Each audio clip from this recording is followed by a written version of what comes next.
number of years ago, I was visiting a friend, and out in front of their house, one of the kids was washing the car. You know the drill. The garden hose is out, turned on, strong pressure.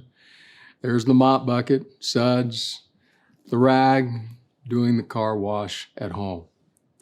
I was standing there watching, and I noticed that the hose on the end of it had one of those nozzles that you can turn off. And then you can decide what kind of spray or stream you want from the hose. Well, while putting all the soap on the car, this kid had turned the hose off. The pressure up at the spigot by the house was still on, full force, but the hose was turned off.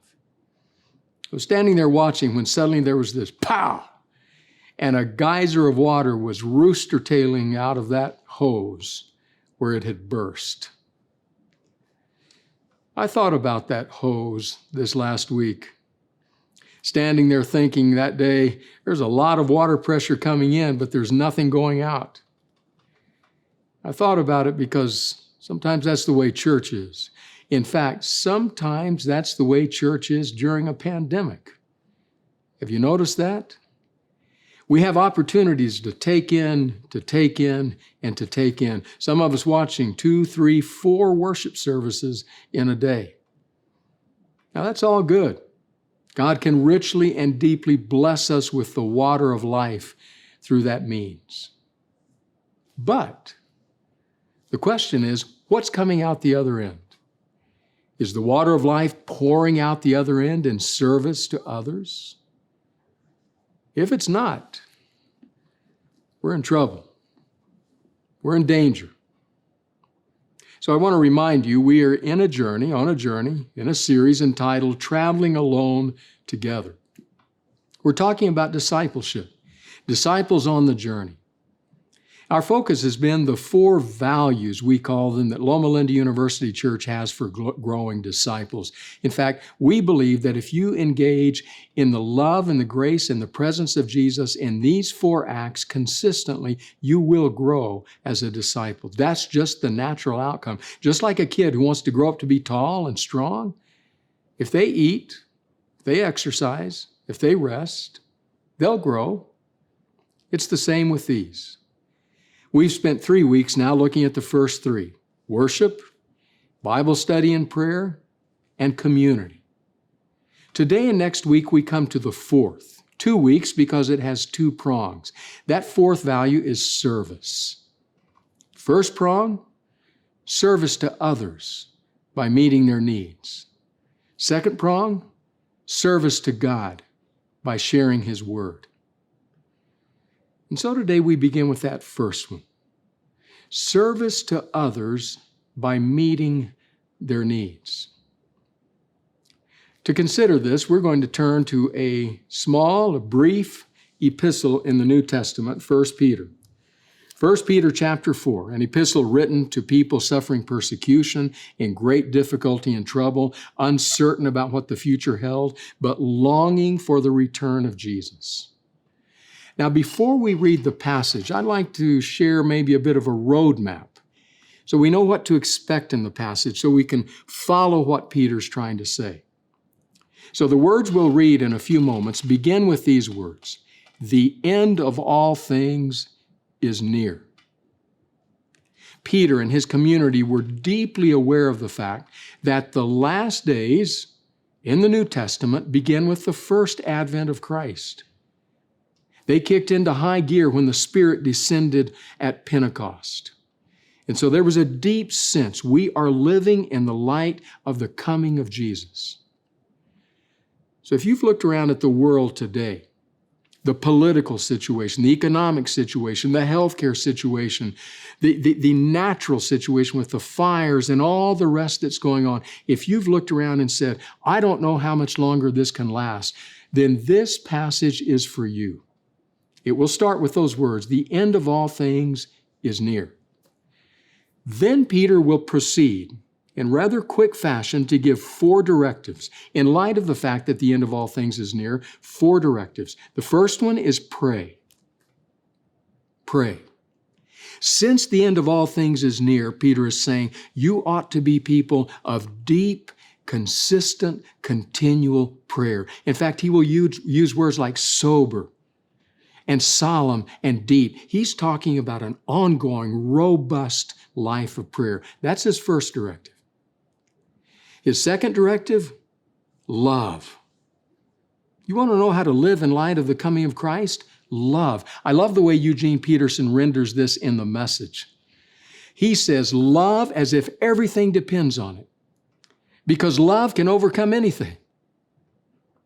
That's the reality. In fact, Peter, in the original, draws a term from the athletic world, from the sports world.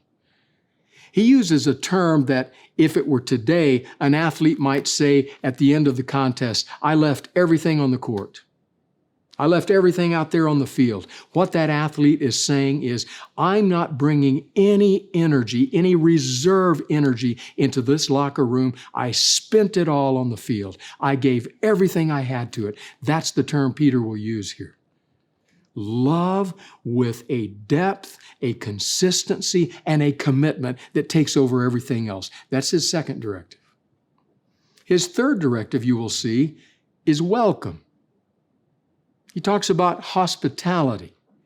He will tell us to welcome others without grumbling. Man, I wish he hadn't put those two words in there. Without grumbling? That's half the fun of having people over, right? But Peter says, offer hospitality. It kind of reminds me of the words of a former Archbishop of Canterbury who said, true Christian hospitality is treating people as though they're at home when you really wish they were. Well, that's what Peter's addressing here. It reminds me of my maternal grandfather. My maternal grandfather and grandmother had 3 kids, all girls, 3 daughters, 3 sisters. Their last name was Brothers. So they were the brothers' sisters. Well, those 3 young women had often the experience of a boy knocking at the door wanting to see them. And my grandfather, my mother used to tell us, when he would see those boys at the door, he would say, well, come in and make yourself at home. If you're not, you ought to be. In other words, you ought to be at home, not here. That's what the Archbishop of Canterbury said. That's true Christian hospitality, treating people as though they're at home, even though you wish they were. Well, that's what Peter says, without grumbling. So there are 3 of his directives: pray, love, welcome, and then the one that is our focus today, the 4th one, serve. Actually, the first 3 have to do with elements of service. This is the one on which we're going to especially focus today. In verse 10, serving others. You'll notice that after we read verse 10, then in the next 2 verses, Peter will give 2 illustrations of the kinds of gifts we can use in service to others. One are gifts of speech, the other is gifts of deeds. And it all lends up to the praise and the glory of God. So that's our roadmap. That guides us through the passage. So now we're going to actually come to the reading of the passage itself. 1 Peter 4, I begin reading in verse 7. The end of all things is near. Therefore, be alert and of sober mind so that you may pray. Above all, love each other deeply, because love covers over a multitude of sins. Offer hospitality to one another without grumbling. Each of you should use whatever gift you have received to serve others as faithful stewards of God's grace in its various forms. If you speak, you should do so as one who speaks the very words of God. If you serve, you should do so with the strength God provides, so that in all things God may be praised through Jesus Christ. To him be the glory and the power forever and ever. Amen. So that's the passage, at the heart of which is that directive to serve. In fact, I want to reread that verse 10 to make sure we have it clearly in mind. Verse 10, once again, each of you should use whatever gift you have received to serve others as faithful stewards of God's grace in its various forms. Now, we could focus in on a variety of different aspects of just that one verse. We could focus in on the fact that each one of us receives at least one gift. Starts with that, each of you. And then later in the text, it will say in various forms. We all have gifts, though they might be different ones. We all have them. Or we could focus in on the fact that they are gifts of God's grace. They're not something that we have developed on our own. God has given us these gifts to use. Or we could focus in on the word stewards. Stewards of God's grace. In other words, we are serving a master above us. These don't belong to us. Our opportunities don't even belong to us. Our time doesn't belong to us. But we are stewards, carrying out what God desires us to do. Now, the truth is, if you've been paying attention, in Christian circles, there is tension that exists between the two-pronged value that we hold here. We call it service. But remember, there are two prongs. Service to others by meeting their needs, service to God by sharing His Word.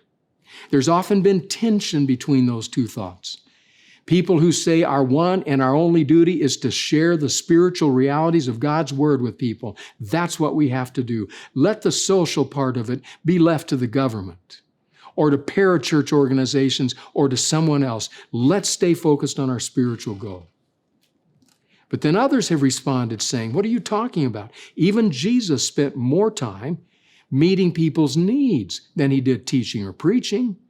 We have to tend to people's needs, and that tension has existed. This past week, a good friend of mine, Larry Thomas, retired physician here in our community, shared with me the quotation from someone who was a dear friend of Larry's, the late John Stott.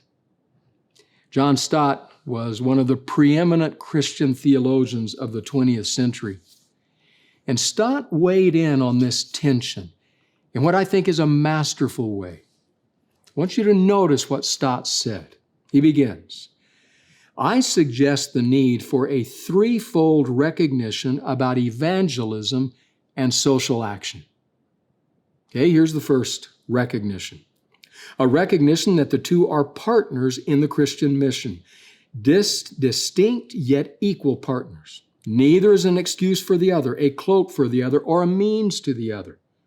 Each exists in its own right as an expression of Christian love. Both should be included to some degree in every local church's program. So Stott says they need to be together. Then his second recognition, a recognition that both are also every individual Christian's responsibility. Every Christian is a witness and must take whatever opportunities he or she is given. Every Christian is also a servant and must respond to challenges to service without regarding them as merely occasions for evangelism. Yet the existential situation will often assign priority to one or the other of the two responsibilities. For example, the Good Samaritan's ministry to the brigand's victim was not to stuff tracts in his pocket, but to pour oil in his wounds. For this was what the situation demanded. It's beautiful. And then the third recognition. A recognition that although both are part of the church's and the Christian's duties, yet God calls different people to different ministries and endows them with appropriate gifts. This is a necessary deduction from the nature of the church as Christ's body. Although we should resist polarization between evangelism and social action, in other words, let's not create that tension, we should not resist specialization. Everybody cannot do everything. That's Peter's words in today's passage. Each should use whatever gift you have been given to serve others. So I continue now with Stott. Some are called to be evangelists, others to be social workers, others to be political activists. Within each local church, which as the body of Christ in the locality is committed to both evangelism and social action, there is a proper place for individual specialists and for specialist groups. Evangelism is the major instrument of social change, for the gospel changes people, and changed people can change society. Wow. I don't know that I've ever read a more clear and articulate statement about that tension. We have brought that into one: service. Service to others by meeting their needs, service to God by sharing His Word.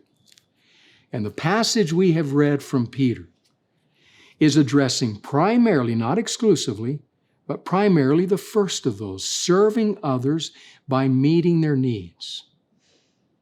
Peter says, let each of us use whatever gift we have been given to serve others.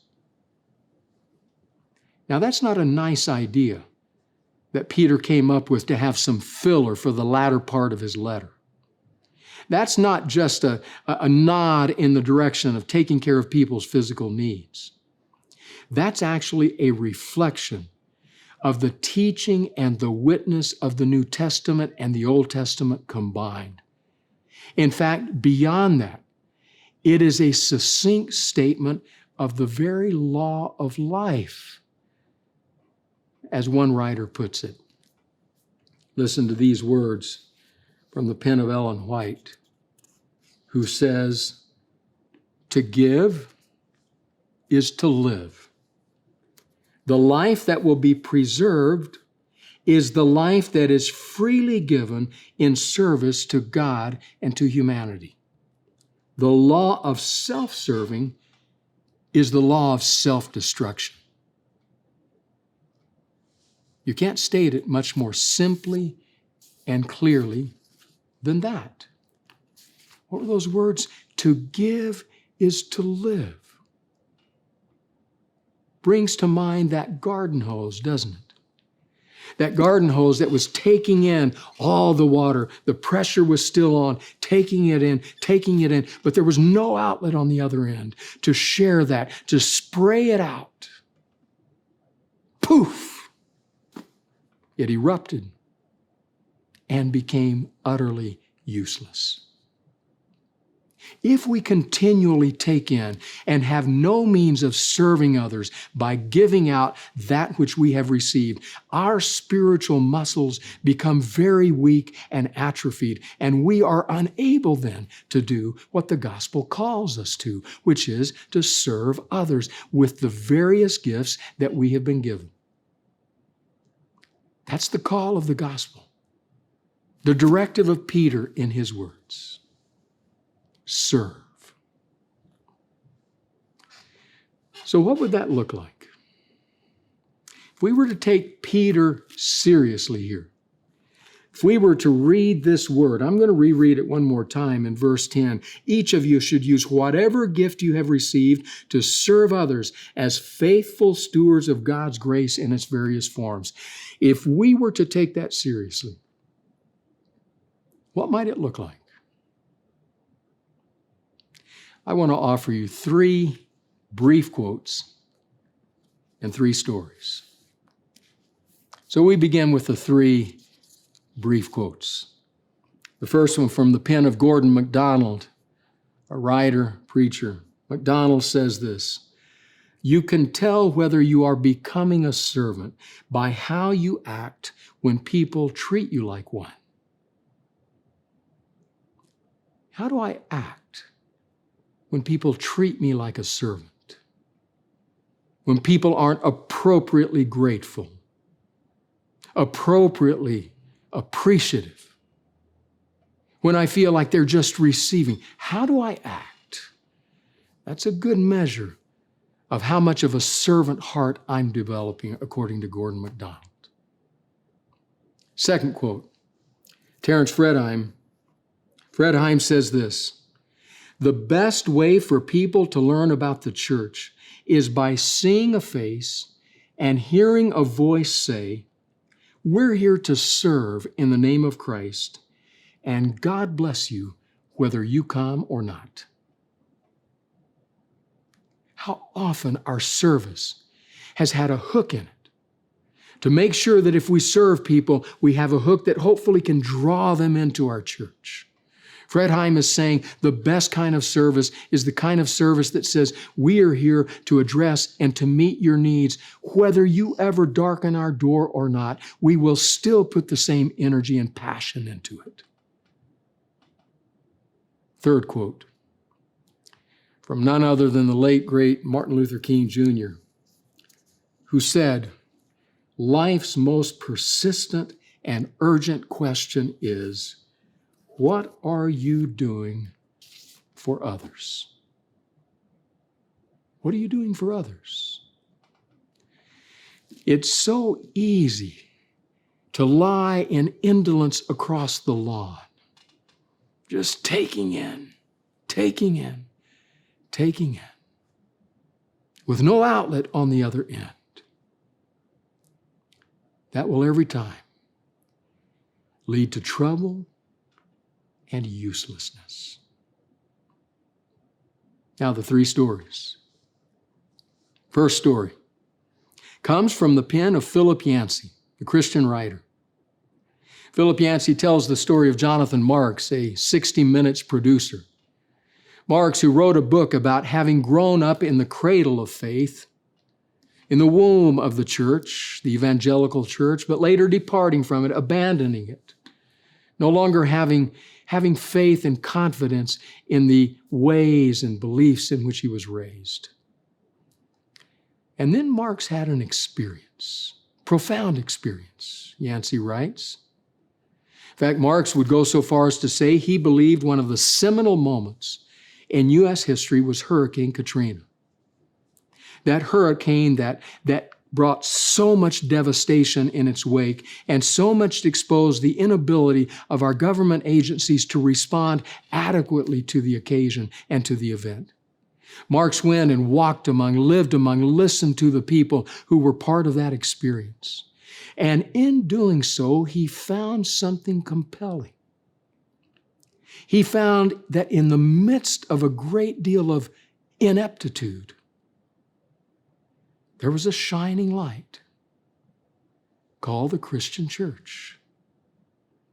He talks about a Baptist church, for example, that fed 16,000 people a day. He speaks of a church that housed 700 homeless.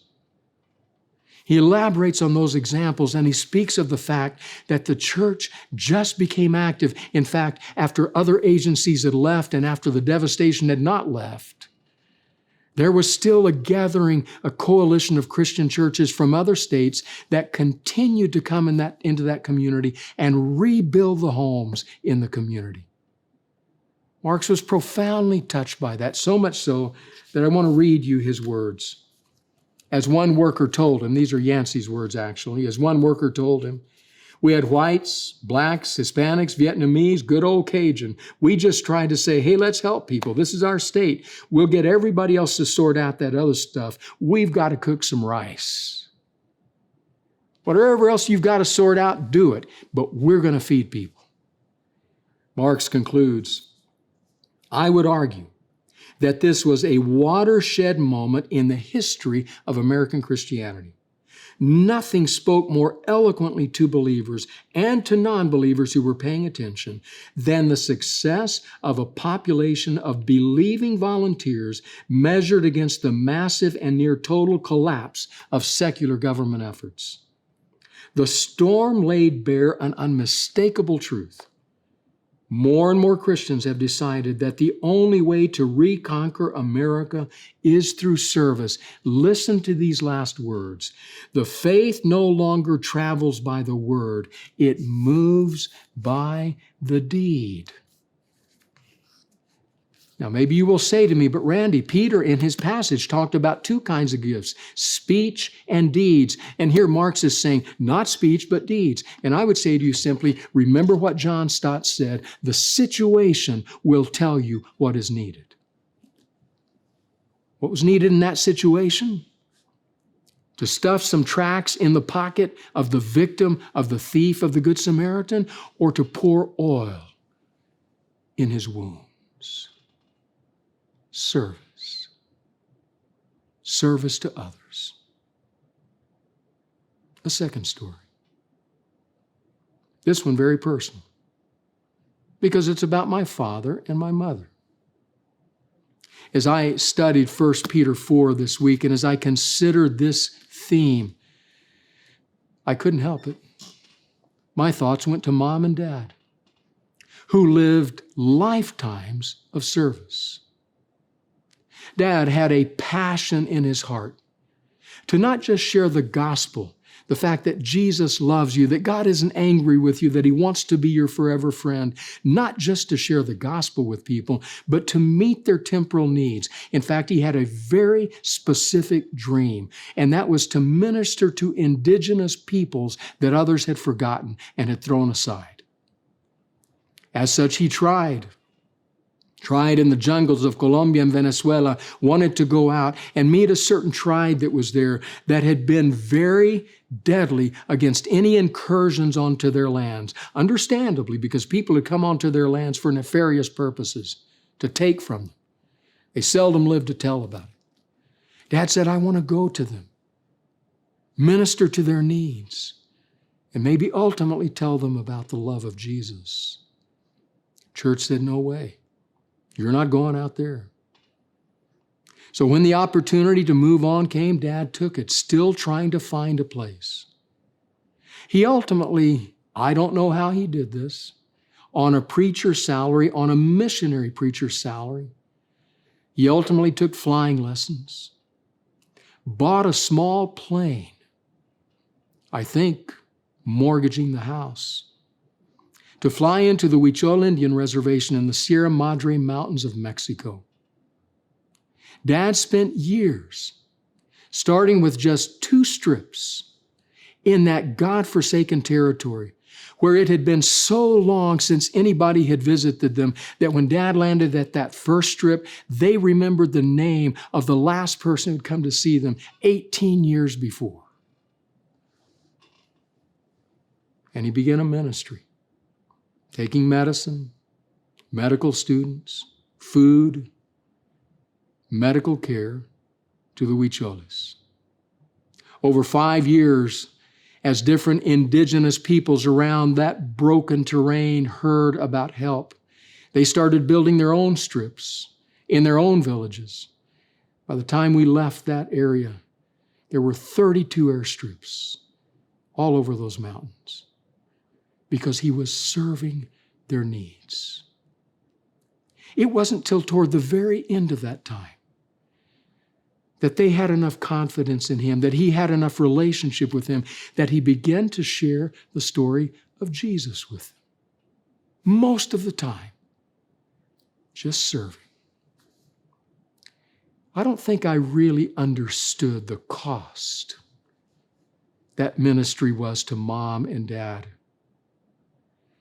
until the day we were at home on vacation in Texas.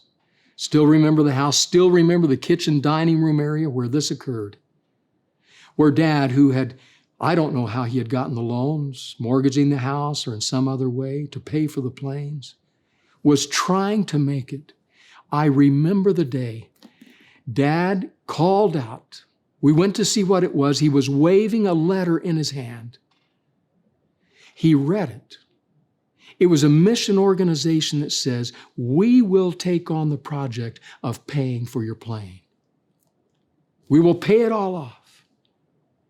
Dad, who tended to be very formal, rather reserved, was dancing a jig in that dining room.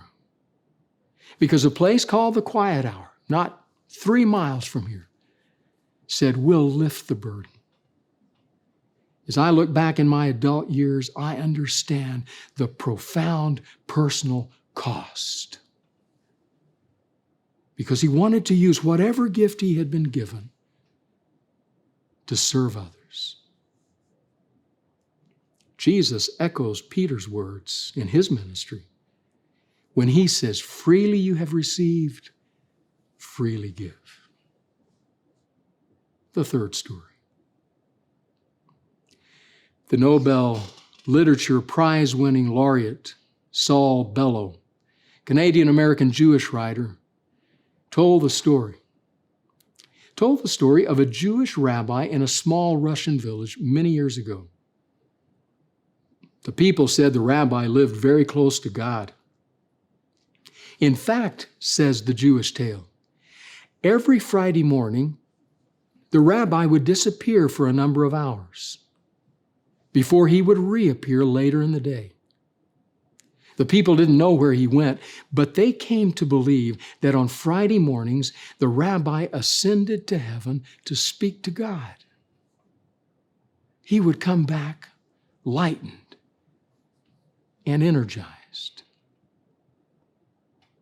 And then a stranger moved to town, watched the rituals in the village, watched what the rabbi did, listened to the stories that were told about him ascending into the presence of God. He was very skeptical, to put it kindly. And so he decided, I'm going to find out. So he kind of watched for his opportunity, surreptitiously, waited for a Friday morning when he saw the rabbi leave, and he could trail him through the woods to see exactly what does the rabbi do on Friday mornings. And the skeptical stranger watched as the rabbi took an axe and began to chop firewood. Chopped for 2 or 3 hours. Loaded up the firewood he had chopped. Carried the burden to a little shack out by itself, where lived an elderly widow and her very sick son. Took them the firewood, tried to help with what else might be needed, left them what they needed for a week, and then turned and made his way home. That skeptical stranger became a disciple.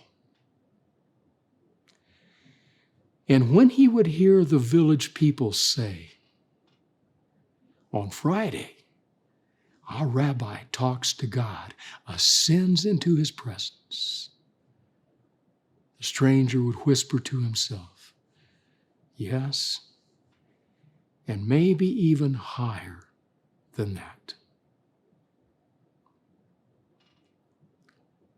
Service to the needs of others.